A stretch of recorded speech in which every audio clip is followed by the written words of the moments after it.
Ô, Dico, é pra começar a parar de jogar bola lá, não tem mais o que fazer, vamos pra casa. E...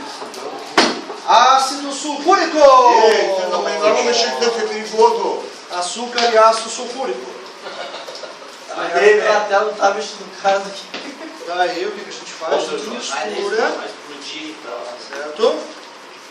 Mistura bem o ácido sulfúrico com o quê? Com açúcar. Mais um pouquinho aqui, assim. Coisa básica. Cadê o Tem açúcar? que tinha feito aí antes. É docinho esse aí? Cadê o açúcar branco daqui? Virou açúcar mascavo. Agora vocês vão ver a coisa preta subir. Já viram a coisa preta subir? Vejam a coisa preta subir. Vai, que legal. Sobe coisa preta. Broxou. Tava vencido Ih, o aço. senhor, esses troços deu homem, tá cagando aí e... Sobe devagar, né? É lentamente.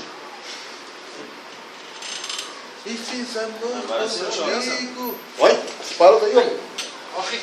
Olha. Olha o cabeção A saindo pra coisa fora. preta vai subir. Olha o cabeção saindo pra fora. Fazer um bolo, né? Fiz amor contigo. Também. Esse é tortinho. Mas é um pauzão, cara. Ali, ó. Tá virado no mestre dos magos mesmo assim. É grande, né, Gaúcho? Ah, mas com certeza que hoje eu vou abusar no açúcar. Mas nunca ficou nessa grossura? Ô, velho, vai apanhar ácido sulfúrico. Só que aqui, hoje eu já ficou meio tortinho, mas geralmente ele fica... Não, mas é normal já é meio torto. É que ele viu o gaúcho ali, ficou... Desanimou. Ah, mas vamos ligar pra mulher agora, corre atrás de açúcar e açúcar. Amor, corre pro mercado comprar 5 quilos de açúcar. Porque a temperatura está alta. Quer ver? E hoje não é dia para Coloca no copão bem grosso. Só espera. Temperatura. 20 graus. Está como isso aqui. Eu vi o termômetro dele agora.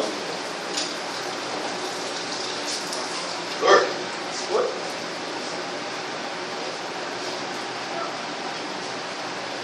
Esse termômetro aqui não foi pro saco.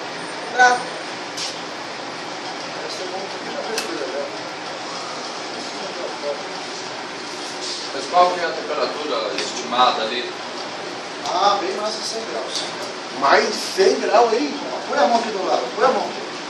Do lado? Põe a mão. Costa. Oi? Aqui, ó. Não, tá de volta. Coloca a língua lá, gaúcho. Aqui tá vindo, ó. Ele queria pegar no bagulho ali, ó.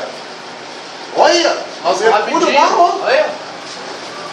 Isso até é perigoso, é, homem? Certo? Fica aí, ó. Açúcar. Quanto deu ali? 100. E tá subindo. Mas explodiu o termômetro. Tá vendo? E é doce aí, velho. É açúcar. Bem mais de 100 graus. Aqui estava 100. Você mistura o açúcar com... Ácido.